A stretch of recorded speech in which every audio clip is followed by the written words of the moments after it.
কোনো মানুষ যদি কারোর ভুলে মারা যায়, তাহলে যার ভুলে মারা গেল তাকে রক্তমূল্য দিতে হয়, যেটাকে শরিয়ার পরিভাষায় দিয়ত বলা হয়। এই দিয়তের পরিমাণ হলো 100 ওট। 100 ওটের মূল্য দিতে হয়। আপনি 100 ওটের বিভিন্ন এইজের ওট দিতে হয়, সবগুলো মিলিয়ে অ্যাভারেজ করলে এটা কয়েক মিলিয়ন বাংলাদেশি টাকা, কয়েক মিলিয়ন টাকা হয়। এটা দিতে হয়। এখন আপনি প্রশ্ন করবেন, একজন নিরীহ মানুষ মেরে ফেলছে বা তার ভুলে মরে গেছে কেউ, তো সে মিলিয়ন টাকা কোথায় পাবে? উত্তর হলো, মিলিয়ন টাকা না পেলে সে জেলে সারা জীবন থাকবে, শেষ। ওই অবস্থায় তার মৃত্যু হবে। না দেওয়ার এক পর্যন্ত তার ছাড় নাই, কারণ এটা তার পাওনাদার, তার হক। পাওনাদারের পাওনা দেওয়ার এক পর্যন্ত সে জেলে থাকবে। এবং এইটা সৌদি আরবে আইন কার্যকর আছে, মিডল ইস্টে অনেক দেশে কার্যকর আছে, মুসলিম অনেক কান্ট্রিতে কার্যকর আছে। আপনি খোঁজ খবর নিয়ে দেখেন।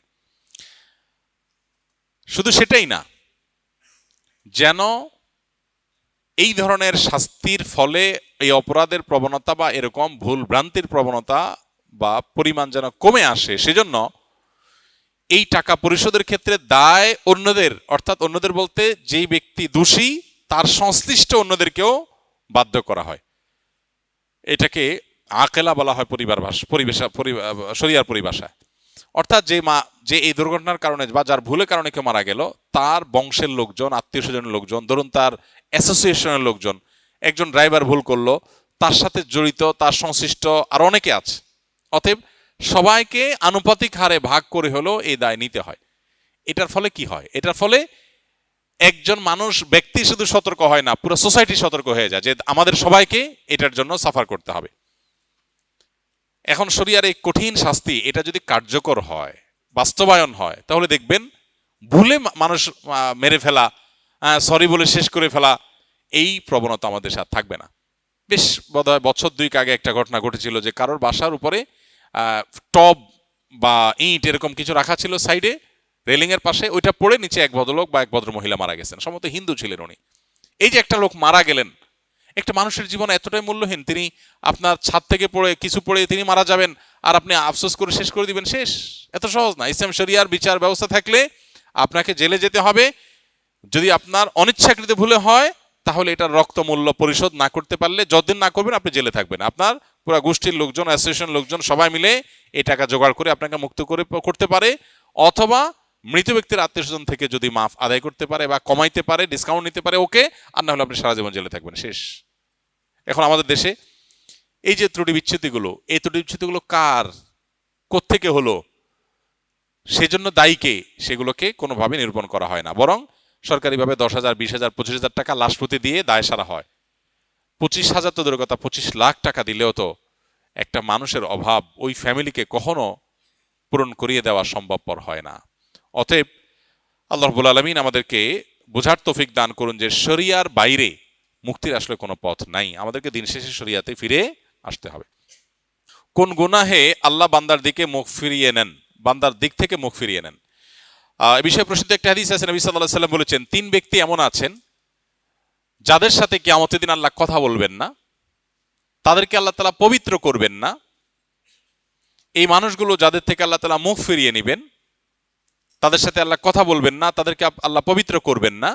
সে মানুষগুলোর মধ্যে একজন হলেন ওই পুরুষ, যে পুরুষ টাকনুর নিচে পোশাক পরে। পোশাক পরে বলতে যে পোশাক উপরের দিক থেকে যায় সেটা টাকনুর নিচে পরে, প্যান্ট, পাজামা, চাদর, লুঙ্গি, জুব্বা, জামা, এগুলো। মুজা যেটা থাকেই নিচে, নিচ দিক থেকে পরা হয়, ওইটার কথা ভিন্ন।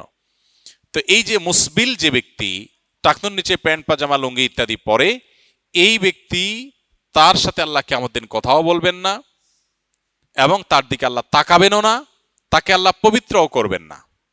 এই 3টা ভয়াবহতা এই ব্যক্তির জন্য আছে, যে ব্যক্তি টাকনুর নিচে প্যান্ট, পাজামা, লুঙ্গি পরে। আমাদের দেশে অনেকে আছেন মসজিদে নামাজ পড়তে আসলে তখন প্যান্ট ভাঁজ করে। অনেক মসজিদে মুয়াজ্জিনরা মাইকে বলেনও যে টাকনুর নিচে যাদের প্যান্ট আছে প্যান্টগুলো উঠায় নেন।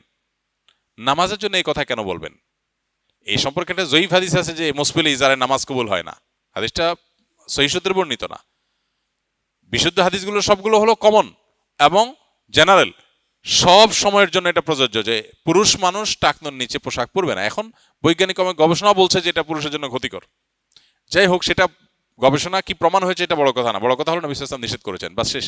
অতএব এই ব্যক্তি, যে ব্যক্তি টাকনুর নিচে প্যান্ট, পাজামা, লুঙ্গি, জুব্বা ইত্যাদি পরে, এই ব্যক্তি থেকে আল্লাহ কিয়ামতের মুখ ফিরিয়ে নেবেন। খুবই ভয়াবহ কথা। 2 নম্বর হলেন ওই ব্যক্তি যে ব্যক্তি কাউকে দান করে খোঁটা দেয়, অথবা যাকে দান করেছেন তাকে নানান কথা দিয়ে কষ্ট দেয়।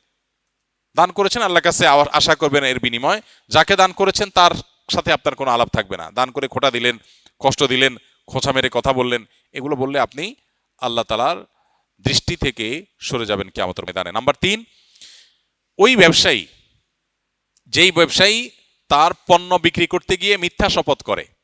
এখন তো ঘরে ঘরে ভাই আল্লাহর কিরা, এটা কিনা পড়ছে এত, ভাই কিনতেও পারে না এত টাকা দিয়া, ডাহা মিথ্যা কথা।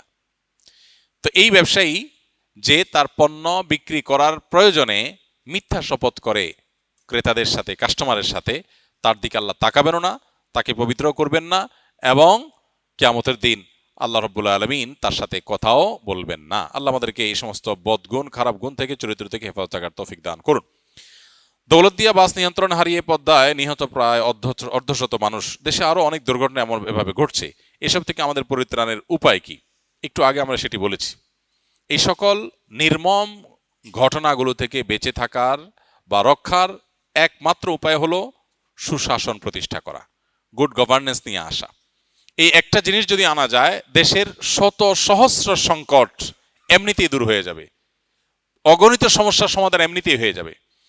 এই যে বাসটা নিয়ন্ত্রণ হারিয়ে নদীতে পড়ে গেল মানুষ সহ, আমরা জানি ফেরিতে উঠার আগে, গাড়িতে পেট্রোল নেওয়ার আগে, গ্যাস নেওয়ার আগে যাত্রীরা গাড়ি থেকে নামতে হয়। এখন যাত্রীরা আমরা যেমন নামি না, নিয়ম মানি না, অনেকে জানিও না।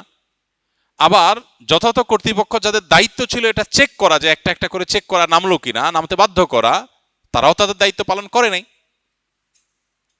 এরপরে গাড়ির ব্রেক ঠিক আছে কিনা, ফিটনেস ঠিক আছে কিনা, রাস্তা যে বের হলো সেটা চেক করার যাদের দায়িত্ব তারা যথাযথভাবে করেন নাই। যারা বের করেছেন গাড়িটা, তারা সামান্য একটু মুনাফার লোভে নিজেও ধ্বংস হয়েছেন, অগণিত মানুষকে দুঃখের সাগরে তারা ডুবিয়ে দিয়েছেন। শুধু বাসটা ডুবে যায় না, বহু মানুষের দুঃখের সাগরে ডুবার ব্যাপার হয়ে গেছে। এই ভিডিও যারা দেখেছেন অনেকে এখনো স্বাভাবিক হতে পারেন নাই, এখনো তারা সেই নির্মম দৃশ্যের কথা বলতে পারছেন না। ছোট ছোট বাচ্চা মাকে বাসে রেখে, বাচ্চা বেঁচে আছে, বাবা বাইরে আছেন, মা মারা গেছেন, স্বামী স্ত্রী দুজন মারা গেছেন, অসংখ্য নির্মমতার ঘটনা সেখানে ঘটেছে। এর জন্য দায় তো আছে কারণ না কারোর। বাসটা হেঁটে চলে গেল, কেন চলে গেল? হ্যান্ড ব্রেক কাজ করলো না, ব্রেক কাজ করলো না, ধাক্কা লাগলো, তো ধাক্কাটা কেন লাগলো? ধাক্কা লাগলে এরকম হবে কেন? এখানে রেলিংটা কেন নাই? বহু কেন আছে। সমস্ত কেনের উত্তর হলো গুড গভর্নেন্স নাই, সুশাসন নাই, নিয়ম নীতি নাই, মগের মূল্যকের মতো। এখানে যার সামর্থ্য আছে, তৌফিক আছে, যার অর্থ আছে, পয়সা কড়ি আছে, সে তার মতো সেফটি হয়তো নিতে পারতেছে, আর যার নাই সে শেষ হয়ে যাচ্ছে। অতএব আমি তো মনে করি যে সরকারের উচিত একটি কাজ সব কিছুর উপরে প্রায়োরিটি দিয়ে করতে পারা, এবং সেজন্য চেষ্টা করা, সেটা হলো গুড গভর্নেন্স, সুশাসন, আইনের শাসন। প্রত্যেকটা দুর্ঘটনার পেছনে কারো না কারো দায় আছে। কোনো সভ্য সমাজে এটা হতে পারে না যে আপনার বাড়ির ছাদ থেকে কিছু পড়ে কেউ মারা যাবে আর আপনি সরি বলবেন, আফসোস করবেন, 10, 20, 30 হাজার টাকা দিয়া লাশ দাফনের জন্য টাকা দিয়ে দায় সারবেন। এটা কোনো সভ্য সমাজে গ্রহণযোগ্য হতে পারে না। এই মৃত্যুটার পেছনে কারো অবহেলা, কারো ত্রুটি দায় আছে। যার ত্রুটি আছে তাকে দায়ী করে, অপরাধী হিসাবে তাকে আসামের কাঠগড়ায় দাঁড় করিয়ে তাকে দায় নিতে বাধ্য করতে হবে। কার অবহেলা ছিল? কেন এখানে রেলিং নাই? এই দুর্ঘটনা তো ঘটতে আরো 2 বছর আগেও পারতো, 2 মাস আগেও পারতো, আবারও হতে পারে, তাহলে কেন নাই? এরকম একটা বিষয় না, এরকম শত শত বিষয় আছে যে বিষয়গুলো আমরা চাইলেই সলভ করতে পারি। হ্যাঁ, অনেক কিছু আছে, আমাদের গরিব দেশ, সামর্থ্য নাই, কিন্তু অনেক কিছু আমাদের সামর্থ্যের মধ্যে আছে। কিন্তু কে দেখে কার কথা? সবাই যার যার ধান্দায় আছে।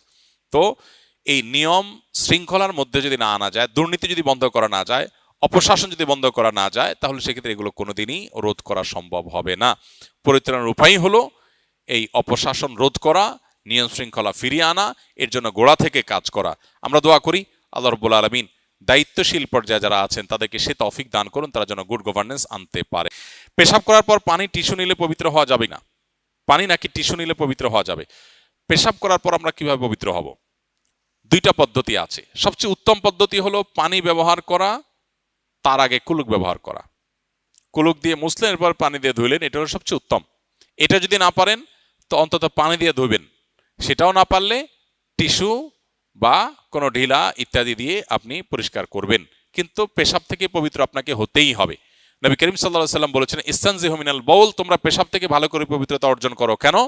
কারণ ফাইন্না আম্মাতা আযাবিল কবরি মিনহু, বেশিরভাগ কবরের আযাব হবে পেশাব থেকে ভালো করে পবিত্র না হওয়ার কারণে। আল্লাহ তাআলা কোরআনে কারীমে মদিনার কুবাবাসীর প্রশংসা করে বলেছেন, ফিহি রিজালুন ইউহিব্বুনা আন ইয়াতাতাহহারু ওয়াল্লাহু ইউহিব্বুল মুত্তাহিরিন।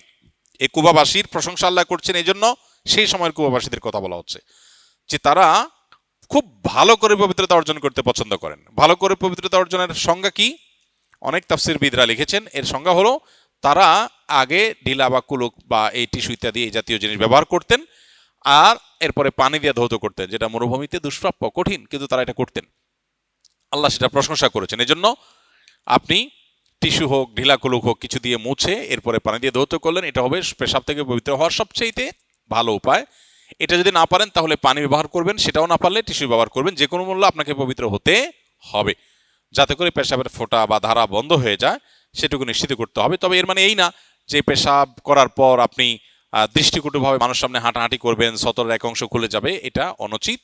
প্রয়োজনে ওই জায়গায় বসে অপেক্ষা করে আপনি যেভাবেই হোক পবিত্র হওয়ার এবং পেশাবের ফোঁটা বন্ধ হওয়ার এবং ধুয়ে পরিচ্ছন্ন করা বা মুছে পরিচ্ছন্ন করা, এটুকু আপনাকে নিশ্চিত করতে হবে।